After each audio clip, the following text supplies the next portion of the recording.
Welcome back, everyone, to this week's edition of Behind the Stream. How streaming has now become the main source of viewing for those interested in sports broadcasting, potentially over traditional journalism. And we're glad to be joined this week by ESPN radio play-by-play announcer, former colleague at ESPN, one Mark Kestisher. Kesty, always great to catch up with you, my friend. I want to get right into this because I'm intrigued to hear your point of view, having been in the business decades. Not to make you feel old there, but I certainly want to get your perspective on this. Let's start with some of the biggest moments that you've had front row seats in terms of calling on radio. Now that streaming has become on the forefront, how has that changed potentially the way that you think about your storytelling that potentially 20 years ago was not the case? Yeah, you're right. I think I am a dinosaur because I am in my third decade of broadcasting games. I think the one area to me where radio, and which is predominantly what I'm doing, stays relevant is that it's so interpersonal, one-on-one. Oftentimes, person driving in their car, person with headphones on, whether they're doing work in the yard or, in the house or whatever, however they consume it. So I think, realizing that there are many ways to get game broadcasts, oftentimes, the television version, via streaming, radio still has the opportunity to tell great stories, to describe things in terms that an audio version of streaming television cannot. There are two different art forms of play-by-play, in my estimation, describing for television, describing for radio. So in many ways, it hasn't specifically changed how I approach the topic, but being aware of how consumers are changing how they get the product, I think almost enhances how I make sure that, the storytelling is fresh, the descriptive ability is varied. I think even just the sound of your voice, can tell a story. And it's interesting, I'm just thinking of this off the cuff, the very few TV games that I do, oftentimes the critical review of myself that I give is, why didn't I get more excited about that?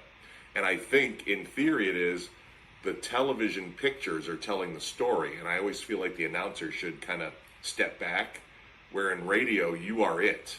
You are it for the listener.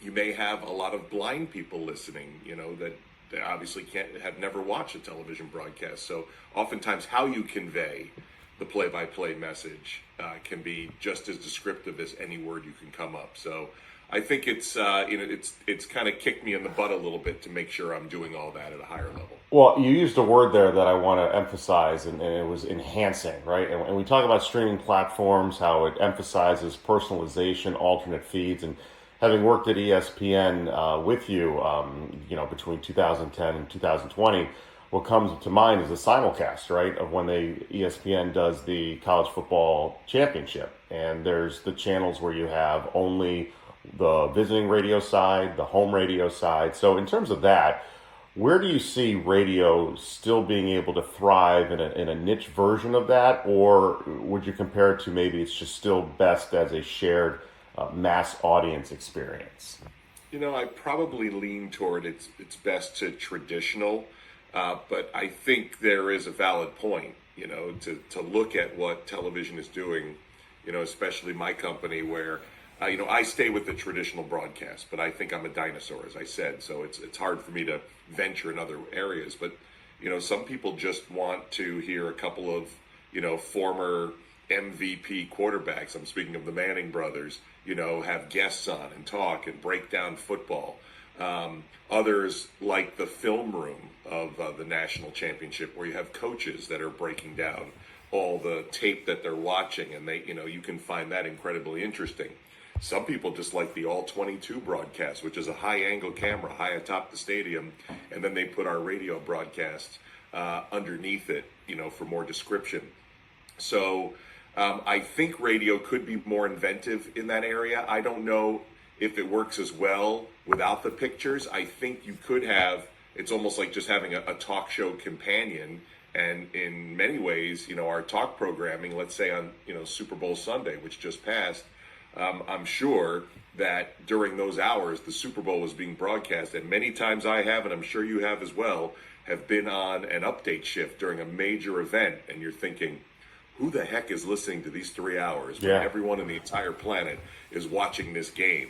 But you come up with alternate programming. You come up even with companion programming, talking about it while it's happening.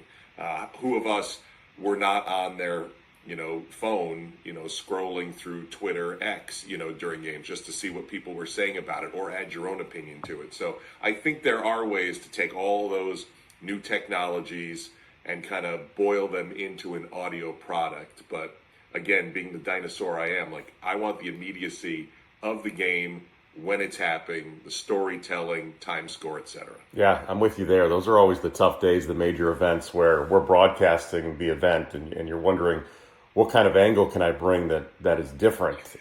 It is tough. I agree with you there. One of the focuses, especially with streaming, has been how younger audiences, the 18 to 35s, are consuming sports differently than, let's say, you and I did, in the 90s or, the early 2000s. From what you have observed, and again, you see it from a different perspective on the radio side.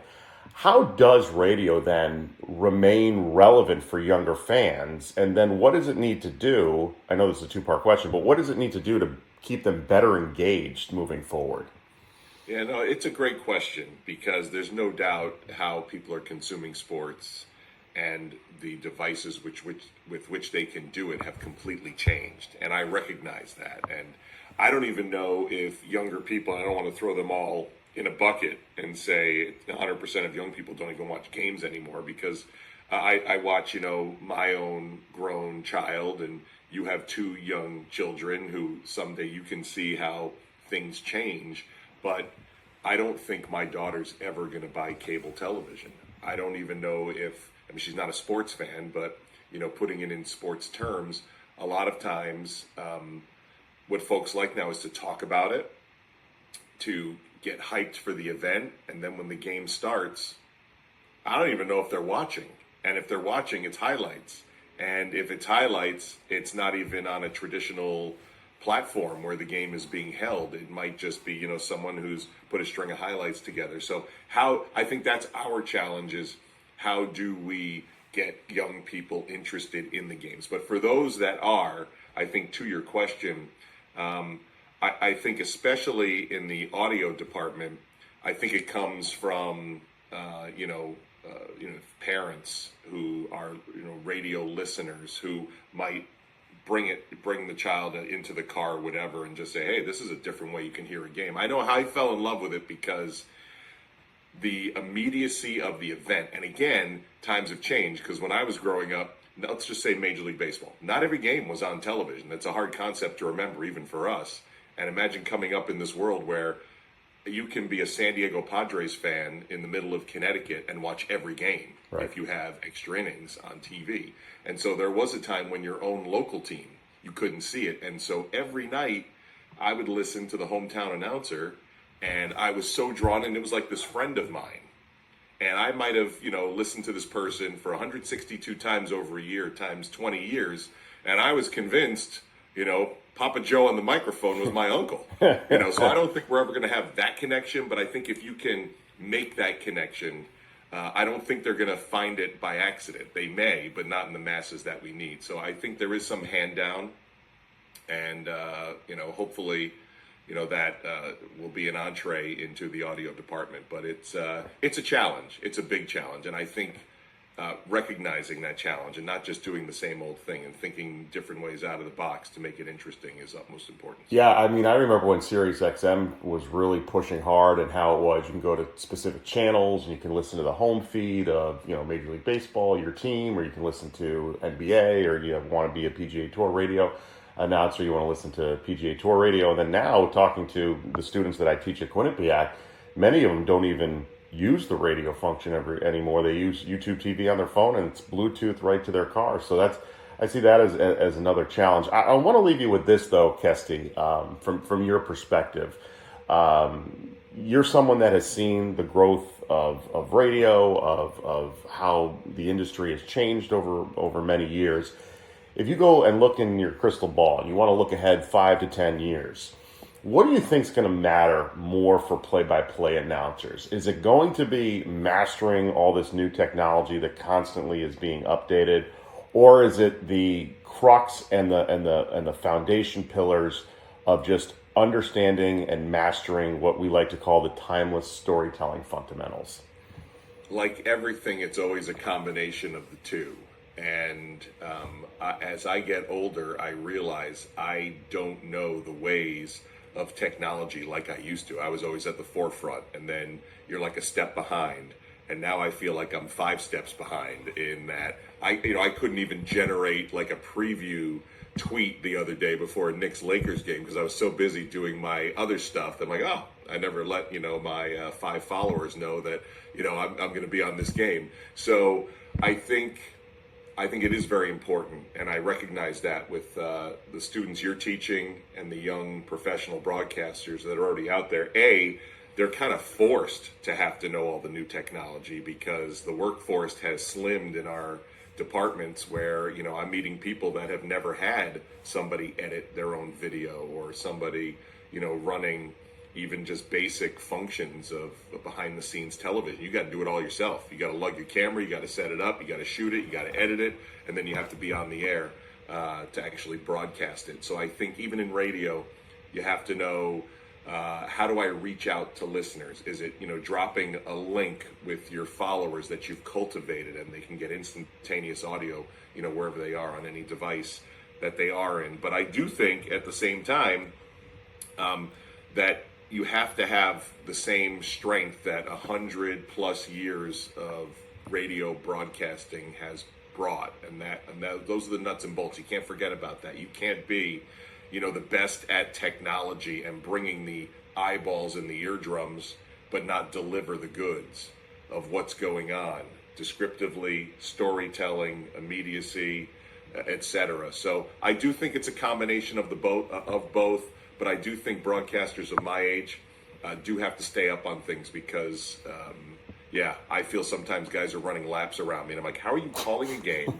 And you're also on 5 different platforms coming up with creative ways to make sure people are aware of the game and that you're doing it. So that's going to be very important in the next 5 to 10 years. Yeah, I was just going to say, you and I being golfers, I always use the analogy, right? You drive for show, you putt for dough. And to me, all the bells and whistles that we see is the driving of the golf ball, but at the end of the day, if you can't master the play-by-play skills, you're putting for nothing, right? You're not putting for birdies, you're putting for bogeys and double bogeys. But that's my little golf analogy there. Mark Kestisher of ESPN Radio, always a great friend, always a great buddy, and I really appreciate the insight on this. And so I thank you very much for joining us.